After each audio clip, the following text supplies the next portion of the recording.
I'm a stress smoker. What can I do? If you're one of those people that every time you try to quit smoking, you get really stressed out, and that feeling of stress and anxiety causes you to fail, then this video is for you. Make sure you watch to the very end, because at the end I'm going to give you 4 tips, tricks, and hacks that you can do to make sure that you beat the stress and that you are successful at quitting smoking for the rest of your life. So stay to the end. And please, just before we begin, take advantage of, there's a link in the description below that will allow you to book yourself into my calendar for 15 minutes. Take advantage of it. It's not a sales call. It's just me talking to you and getting you on the right track to quitting smoking. Also, if this video is helpful to you, please like it and share it. And make sure you subscribe to my channel and hit the notification button, because I post 2 new pieces of content every week with tips, tricks, and hacks on how to quit smoking. It just notifies you, and it helps me to keep creating this content. We'll be back right after this 12-second video. So the big question is, how do smokers like us beat the odds and quit for life? How do we quit with no craving, no withdrawal, and never ever have a single drag, draw, or puff of a cigarette again? That is the question, and this channel is designed to give you the answers. My name is Ted Bradley. Welcome to the secret to quitting smoking for life.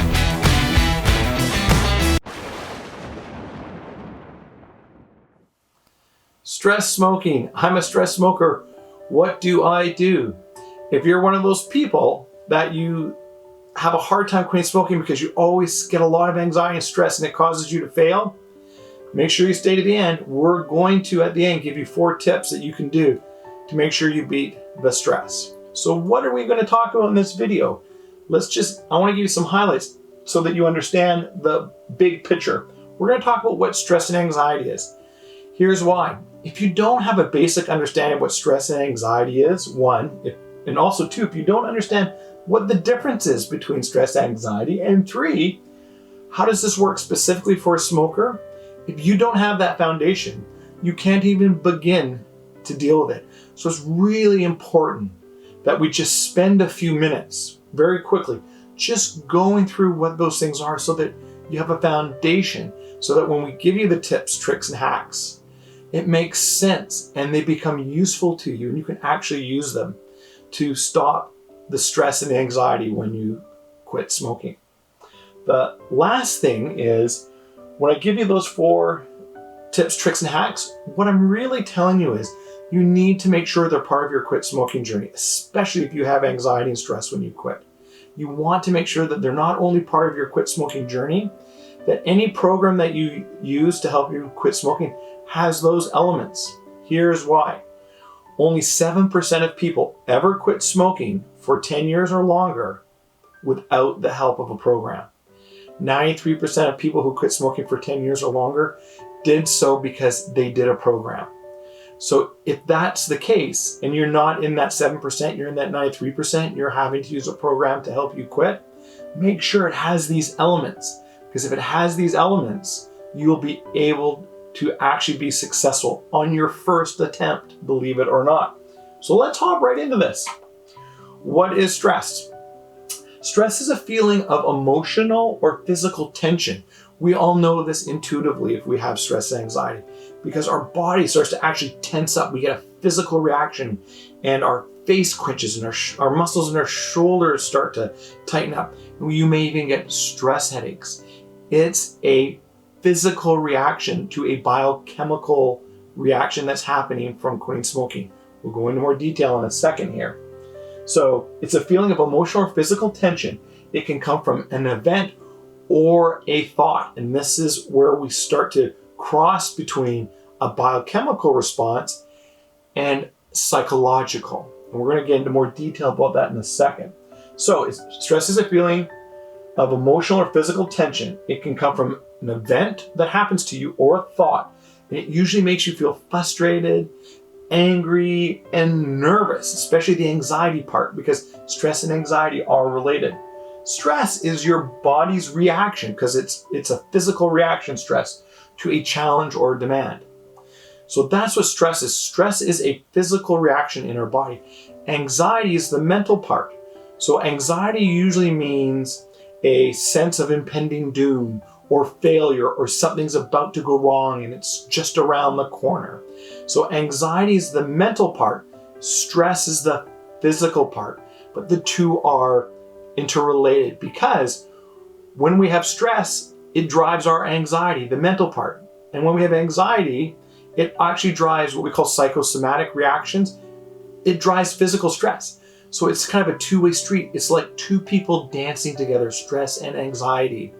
They kind of go hand in hand. So whether you're a smoker, no matter which way you do the dance or who the dominant partner is in the dance, it doesn't matter. These tips, tricks, and hacks will help you for either way that you're dominant, whether the cravings and the withdrawal are really driving the stress that drives the anxiety, or it's all the mental game. It's the mental part of quitting that is driving physical stress. Whichever way we're dominant doesn't matter. So here's what you need to know. Either way, what's happening is it's a feeling, because we're becoming conscious of it. And it's a real and authentic feeling. If you're quitting smoking, you have stress and anxiety, those are real feelings. It's a real feeling about the stress that you're physically feeling because you don't have the nicotine. So let me explain to you exactly how that works for you as a smoker. When we smoke, the average smoker smokes 25 cigarettes, takes 625 drags a day. 625 times we put a cigarette to our mouth. What happens when we inhale nicotine? It stimulates the pleasure sensor in our brain. That pleasure sensor releases a drug called dopamine. Dopamine is the chemical that your brain releases that makes you feel good. So 625 times a day, you're going smoke, feel good, smoke, feel good, smoke, feel good, smoke, feel good, day in and day out. Well, our brain gets used to it. So now you've quit. It's been 2 or 3 days. You start to exhibit withdrawal symptoms. What does your brain actually do? Well, it actually does something in science where what we call, it releases a polypeptide. That polypeptide goes in our brain, it starts to look for the nicotine. It doesn't find it. When it doesn't find the polypeptide doesn't find the nicotine, it causes us stress at a cellular level. So that's the withdrawal, the physical withdrawal. We start to feel stress in our body. The anxiety comes from that. So we feel stress and our brain goes, wait a minute, I'm feeling stress. I'm having, my heart's racing, whatever it is for you. Now our brain kicks in and the mental part of the game begins. The point I'm making for you here is all of this, these thoughts and these feelings that you have in your mind, they're real, they're authentic, they're not imaginary. So here's the problem with this. Here's what it is. The real problem is that this stress and anxiety gets in the way of you quitting. That's the problem. If it didn't get in the way of you quitting, it wouldn't be a problem for quitting, but it does, and it is. It's why we fail. And here's why we fail. Because we are not prepared to deal with it. If you were prepared to deal with the anxiety and the stress, you wouldn't fail. You wouldn't buy that next pack of cigarette because you would deal with the anxiety and the stress. But the fact that the anxiety and the stress causes you to fail tells you you're not prepared to deal with it. Well, before we get into exactly what we do with that information, we just need to understand one other little nuance. We need to understand, what is science really telling us here? Well, here's what it's telling us. When we quit, it's causing withdrawal symptoms that are physical. Those withdrawal symptoms drive cravings, which are mental. After 72 hours, there's no nicotine in your system. You cannot have withdrawal anymore. Any symptom you have after 72 hours is mental. It's either psychosomatic or psychological. There is no nicotine. It's completely gone after 72 hours. But in the first 72 hours, you can have real withdrawal. And it causes stress at a cellular level. And this drives the mental part of the game and the cravings. So what happens is when we get withdrawal and craving, then it causes stress. This is where we start to get that interface between the physical withdrawal and the mental part of quitting. So let's get into this mental part. So the stress, it causes our brain to do something that we call catastrophizing. This is how anxiety works, because anxiety is the mental part. Catastrophizing is assuming the absolute worst. I like to call it the what if. You know your brain is catastrophizing and you're having anxiety about quitting smoking if you start to do the what ifs. Well, what if this? Well, what if that? Well, what if? So here's what it looks like. You quit smoking. 2 days have gone by. You start to have some withdrawal symptoms. Then you start to think to yourself, am I having withdrawal symptoms? And we start to self-create cravings. Am I craving a cigarette? And all of a sudden, you cannot stop thinking about cigarettes, and cigarettes are constantly on your mind. And you go, I can't stop thinking about cigarettes. This must be the addiction. This must be the cravings. This must be the withdrawal. What if this? What if I fail? What if I buy cigarettes when I go out there? What if this? What if that? So when you start to do all of those what ifs, okay, what you're doing is you're catastrophizing. You're assuming the absolute worst. This is all mental. So what's the difference here? The physical withdrawal that happens is happening to us. It's biochemical. But the catastrophizing, the mental part of the game, is what we're doing to ourselves. And that's the key. Stress is something that happens to us, but anxiety is something we do to ourselves. So this is the linchpin. This is the key understanding that we've learned from science. What happens is when we don't know how to deal with anxiety and stress, we just get stuck in the catastrophizing, and we can't get out. The only way we know to get out of the catastrophizing is to have a cigarette, to stimulate the pleasure sensor, to get our brain to release dopamine. Because we've done it so many times, it's the only out we know, because we don't know how to deal with the anxiety and stress. So we go to the tried and true, smoking, and we give in, we fail, and we relapse. But understanding this part of the mental game that we're doing to ourselves gives us an entryway to hack the system to actually deal with the anxiety and stress. Here is why. Before I go into the 4 tips, tricks, and hacks, I want to draw your attention down here to this blue line. This is an anxiety line. So anxiety, 10 out of 10 is like, I have so much anxiety, I can't even cope with the world at all. I have to go into the fetal position and not move. That's a 10. 1, well, if you have less than 1 anxiety in your life, you're likely dead, because everybody has anxiety. Anxiety is a natural part of everyone's life. So here's the thing about anxiety. It's a continuum. We're not just an 8 and we stay an 8. Sometimes we're an 8, sometimes we're a 2. So there's a sort of push and pull relationship with anxiety. It changes. It's a continuum. We're not just one thing. So because it's a continuum and it's not static, but it's changing, it's something that we can actually learn to control. And what we can really learn to do is how to drive our anxiety down. And if we can drive our anxiety down, watch what can happen. So if you're quitting smoking, you're having tons of anxiety and stress, and you just want to have a cigarette, and you say to yourself, where am I on the stress right now? I'm at 9 or I'm at 10. How hard is it to say no to that cigarette? It's really hard, right? But what if you could drive it down to a 4 or a 3? How easy it would be to say no to a cigarette now? It'd be really easy, right? This is the trick, is learning how to drive our anxiety down. We all have anxiety. You all have stress. You may have a stressful job or a stressful life. You're going to have stress up in the 8s. And if this is going to cause you to fail, you need to know how to drive it down. Because if you can drive it down, you can say no to the cigarette. And that's really the secret here. So what are the 4 things we can do to drive our stress down? So in my program, we teach 12. I'm giving you sort of a very high level of just 4 of them. So let's go through 4 of them. Number 1, become conscious. Here's why. When you start to catastrophize and go down this spiral, what if this, what if that, start to assume the worst. If you're not conscious as you're going through that, you're just going to keep spiraling down, down, down, down. You have to stop the spiral. How do you stop the spiral?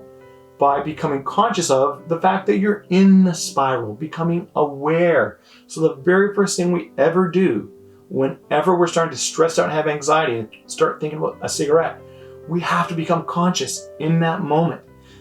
Become conscious of where we are. So we always teach people to ask yourself, where am I on the scale of 1 to 10 with anxiety right now? Because if we have a marker, we can now use techniques to drive it down. So there are many techniques, but let's just go through a couple really quickly. One of the best ones is to start with your breath. Here's why. This is something that every professional athlete knows, whether you're Michael Jordan, Tiger Woods, Brett Favre, no matter who you are, they all do breathing techniques. They not only do breathing techniques, they also do number 3 here, physiology techniques. These are a component to almost any successful athlete's performance. Here's why. When we have anxiety or stress, what happens? we start to have feelings of the anxiety and the stress, and we don't like them. And so what we want to stop feeling them. So to stop feeling them, we breathe shallowly. Because if we breathe shallow, we don't have the physical sensation through our whole body. That's why people who have anxiety or panic attacks hyperventilate. But if we take a deep breath, it allows the feeling or the anxiety to move through and dissipate. So we have to learn a breathing technique. So whatever program you do for quitting smoking, you need to have a component of it that deals with breathing techniques. Because learning a breathing method, and we teach several, 7-Eleven or something called box breathing, you can learn how to intercede after you become conscious. You can intercede by taking control of your body by breathing. Then the next thing you have to do is mind your physiology. So here's what happens. We're having anxiety and we sort of breathe shallow and we start to curl over, our head comes down, a sign of shame, our shoulders come forward, we start to hunch, we start to move to that fetal position. We usually stop what we're doing, we usually sit down, and we become almost paralyzed. Our physiology is following our mental state. But we can change our mental state by changing our breathing and changing our physiology. Sit up, put your shoulders back, look at the problem head on. The change in your physiology and in your breathing will start to assert control and start to help you to drive these anxiety and stress down. And then in our program, we actually give you practical things to actually drive the stress down so you can get yourself from an 8 to a 4. Because if you're at a 4, it's so much easier to say no to the cigarette. It's so much easier to not buckle if you can learn how to drive your stress down. And that really comes to the last point. This is one of the key things I want you to get out of this. Remember that stress is a continuum. It's about driving yourself down the continuum. That's how you get successful. Now, I just want to summarize everything in this video just to make sure you really get what it is I'm telling you. Stress and anxiety are natural and real. Stress happens to us. Anxiety is something we do to ourselves. Quitting smoking, of course, is going to bring on stress and anxiety. Almost everybody that quits smoking experiences stress and anxiety because it's natural. Of course that's going to happen. That's just the physiology of it. We can learn how to deal with it to make sure that we quit for life. How? Well, here are 4 things. 1, become conscious. 2, learn to control your breath as a gateway and an access to start to drive yourself down the continuum of anxiety. 3, learn how to use your physiology to your advantage. Use your breathing and your physical body to start to set your mental state up to drive your anxiety down. And then learn and understand how to drive anxiety down. And that's really the key. If you are a stress smoker and you fail because you get stress and anxiety, it's because you're not prepared to deal with it. So do you want to get by it? Well, guess what? You have to learn how to prepare for it and plan for it. And this is the key I really want you to get. If stress and smoking causes you to fail, you're not prepared. You need to be prepared and you need to learn how to deal with it. If you have any questions, please hit in the description below that link to set yourself up for a 15 phone-minute consultation with me, and I'll help you. I will get you on the right track. I will give you 15 minutes of my time, and I will get you on the right track to learning how to drive your anxiety down and how to deal with stress and anxiety. Take advantage of it. If this video is useful to you, please subscribe to the channel and hit the notification button. It just simply tells you when I post new videos, and I post 2 a week. So subscribe, like, and share. That helps me. Hit the notification button. And also, if you have any questions, please put them in the comment section in this video. We love questions. We're happy to answer them. You can reach out to me. You can call me. You can direct message me. Join my Facebook group. I look forward to speaking with you. Blessings to everyone.